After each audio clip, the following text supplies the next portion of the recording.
Assalamualaikum warahmatullahi wabarakatuh, Bray.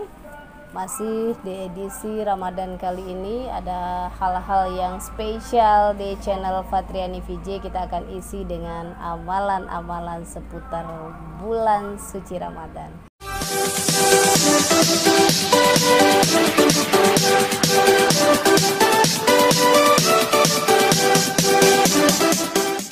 Seputar kita berpuasa, ada beberapa hal atau makna yang bisa kita petik. Kita sudah berbicara tentang bagaimana itu bulan suci Ramadan, bagaimana amalannya, bagaimana juga dengan Al-Quran, bagaimana juga kita sudah mengetahui nuzulul Quran ya Bi. Dan kita masih di kajian ilmu bersama Ubi Hajah Nurhana Elsi. Saya bangga sekali mengatakan demikian. Kenapa? Di Kabupaten Pelalawan di Provinsi Riau ini ada ustazah muda yang tentunya berkonsisten untuk di bidang dakwah. Terima kasih Umi. Sama-sama Kak, alhamdulillah. Ya, dan konsistensi ini tidak mudah ya, Bray, karena memang Fatriani VJ mungkin salah satu diidentikan adalah setiap pegang satu kegiatan tuh continue terus, konsisten terus, itu yang paling penting. Jadi kalau kita mengawali dengan susah payah, insya Allah akan bertemu dengan titik kemudahannya. Insya Allah. Terkadang orang melakukan itu belum ketemu titik kemudahannya, masih susah berhenti.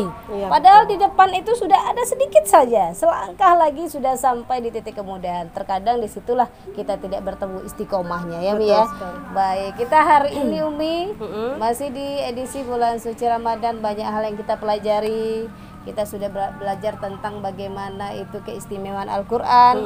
Tapi hari ini ada bahasan spesial, yaitu malam Lailatul Qadar. Apa sih sebetulnya malam Lailatul Qadar? Karena Umi, zaman dulu saya masih ingat sekali, orang nunggu-nunggu loh. Nunggu-nunggu bulan ini, di dalam bulan suci Ramadan, aduh masuk nih di bulan Lailatul Qadar. Sebenarnya apa sih peristiwa yang menyertai Lailatul Qadar ini? Baik. Bismillahirrahmanirrahim. Alhamdulillah, wassalatu wassalamu ala rasulillah wa ala alihi wa sahbihi wa mawala, amma ba'du. Alhamdulillah, bersyukur kepada Allah subhanahu wa ta'ala bahwasanya sudah sekian hari kita berpuasa.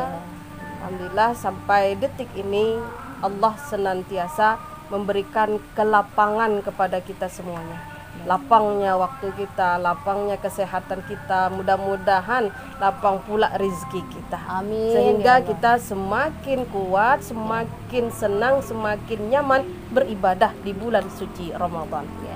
Baik Kak Ipat, insyaallah ya kita akan sedikit membahas, mengkaji ulang lah intinya. Betul sekali. Tentang Lailatul Qadar. Lailah itu malam, Al-Qadar adalah yaitu kemuliaan. Nah, udah hafal dong surah Al-Qadar ya? Enggak sih, tapi bisa disampaikan ke Hafal itu, cuman dia lupa ya. A'udzu billahi minasy syaithanir rajim. Bismillahirrahmanirrahim. Inna anzalnahu fi lailatul qadr. وما أدراك ما ليلة القدر ليلة القدر خير من ألف شهر تنزل الملائكة والروح فيها بإذن ربهم تنزل الملائكة والروح فيها بإذن ربهم من كل أمر سلام هي حتى مطلع الفجر. Ini dia salah satu surah yang menceritakan tentang malam kemuliaan di bulan suci Ramadan. Ya. Baik, kita baca yang ayat pertama tadi. Inna anzalnahu fi lailatul qadar. Sesungguhnya kami telah menurunkan Al-Qur'an ya di malam kemuliaan. Nah, kemudian lagi, malam kemuliaan itu khairum min alfi syahrin. Lebih baik daripada 1000 bulan. Nah, pada malam itu turun malaikat-malaikat. Nah, ini mungkin nanti ya akan menyertai tanda-tandanya malam Lailatul Qadar. Malaikat Jibril dengan izin Tuhannya untuk mengatur segala urusan malam itu penuh kesejahteraan sampai terbitlah fajar. Baik. Baik. Lailatul Qadar ini salah satu malam yang sangat-sangat diburu oleh semua orang-orang yang penuh keimanan kepada Allah Subhanahu wa taala. Karena di malam itu ya, di mana Allah Subhanahu wa taala menurunkan ketenangan kepada hambanya yang mendapatkan malam tersebut. Kemudian lagi bahwasanya ketika kita beramal di malam Lailatul Qadar, maka mudah-mudahanlah sesuai dengan janji Allah Subhanahu wa taala, dia termasuklah orang-orang yang senantiasa diliputi kemuliaannya. Kalau sudah diliputi kemuliaan ini, maka subhanallah, sungguh luar biasa. Dia termasuk orang-orang pilihan Allah Subhanahu wa taala, termasuk orang-orang yang dicintai oleh Allah Subhanahu wa taala. Makanya dalam hadis Nabi sallallahu alaihi wasallam, taharrau, carilah Lailatul Qadri fil ashril awakhir min Ramadan. Carilah Lailatul Qadar pada 10 malam terakhir di bulan Ramadan. Makanya di 10 terakhir bulan Ramadan keempat banyak orang melaksanakan iktikaf. Ya, di masjid-masjid ya. Kemudian lagi amalan iktikaf ini pun juga sungguh luar biasa. Karena ketika sudah beriktikaf di masjid, berarti hatinya terpaut ke masjid. Masalah dunia tuh nomor sekian. Nah, tapi ini sesuatu yang harus disiapkan sesuai mentalnya ya. Kemudian lagi spiritual dalam arti kata kerohaniannya, agar senantiasa terjaga daripada gangguan-gangguan yang di luar sana. Nah, karena yang namanya ketika kita ingin mendapatkan suatu kemuliaan yang datang daripada Allah, itu tentu tidaklah mudah. Harus dengan perjuangan. Baik, Umi. Biasanya dulu masih ingat di zaman kecil-kecil katanya kalau turunnya malam Lailatul Qadar tuh 10 bulan jelang hari akhir tuh ada ini nih pohon yang rebah. Wah, katanya tuh Rebah nih jatuh maksudnya. Jatuh merunduk pohon kelapa. Penonton kita ikut aksi nih. Kemudian juga ada embun yang menenangkan jiwa. Tapi sebenarnya apa sih ini tanda-tanda malam Lailatul Qadar? Apakah benar seperti itu? Kalau benar seperti itu, yang 10 malam terakhir saya kagak pengen tidur gitu. Mantap sekali ya. Mantap, di malam-malam ganjil. Malam-malam ganjil. Malam 21, malam 23, malam 25, malam 27, malam 29. Oke. Siap. Baik. Adapun tanda-tanda datangnya itu malam Lailatul Qadar ya. Kalau digambarkan seperti itu mungkin adanya.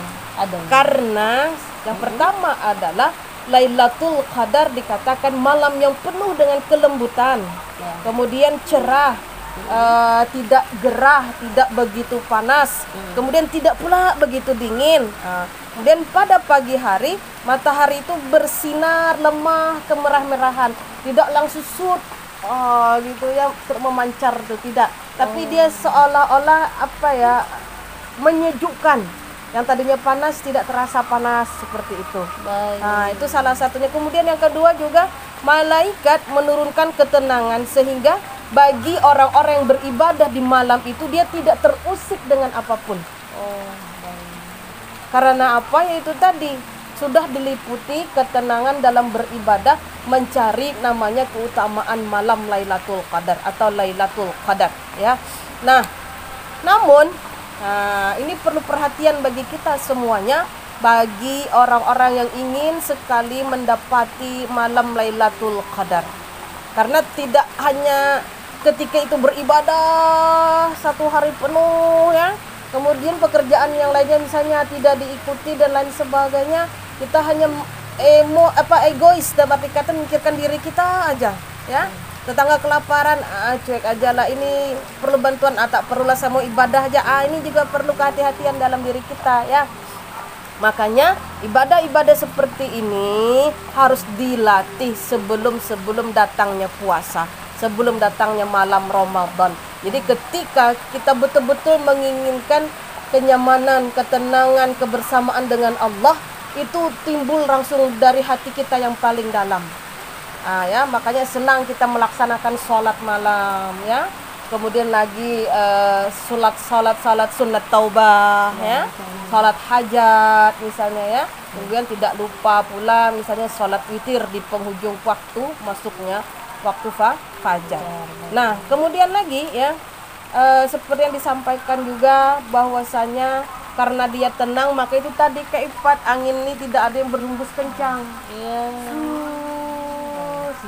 Ya. Dan ini sungguh luar biasa bagi orang-orang yang mendapatkannya, berarti betul-betul mendapat suatu keberkahan daripada Allah Subhanahu wa taala sesuai amal ibadahnya.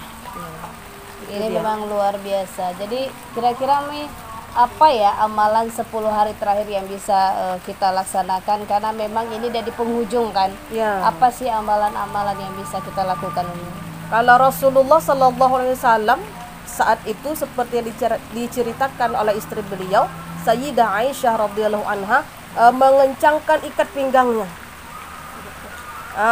Jadi dalam arti kata ketika kencang ikat pinggang itu tak terasa lapar. Oh baik. Ya, mengurangi makan. Alhamdulillah ya, mengurangi nafsu duniawi. Ya, makan itu perlu untuk pelaksanaan ibadah kita agar lebih bersemangat, tapi ini lebih dia kencangkan agar tidak loyo, kemudian tidak mengantuk ya, tetap bersemangat gitu. Nah, yang jelas yang pertama adalah kita memperbanyak istighfar. Memperbanyak istighfar ya. Kalau yang diajarkan Rasulullah, kata beliau paling sedikit 100 kali sehari. Paling sedikit. Tasbih kita ada 100 biji. Nah, petik lah. Tapi istighfarnya jangan sampai nonton TV kayak Pat. Ini nonton TV. Astagfirullah. Bukan. Tapi memang ibadah ini betul-betul lurus untuk Allah. Kita khususkan waktu-waktu tertentu. Kemudian berikutnya lagi adalah ya, membaca Al-Qur'an. Ya, itu sudah jelas. Kemudian lagi selain daripada itu memperbanyak salat sunnah ya.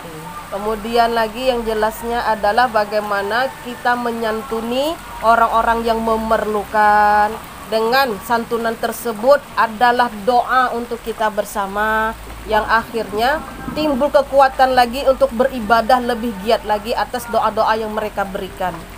Nah, seperti itu bisa jadi. Kemudian ya, yang jelas ketika selama kita bisa mampu beribadah secara berjamaah, baik itu di sholat wajib, maka laksanakanlah ya, baik itu misalnya sholat maghrib, sholat isya, sholat subuh dan lain sebagainya.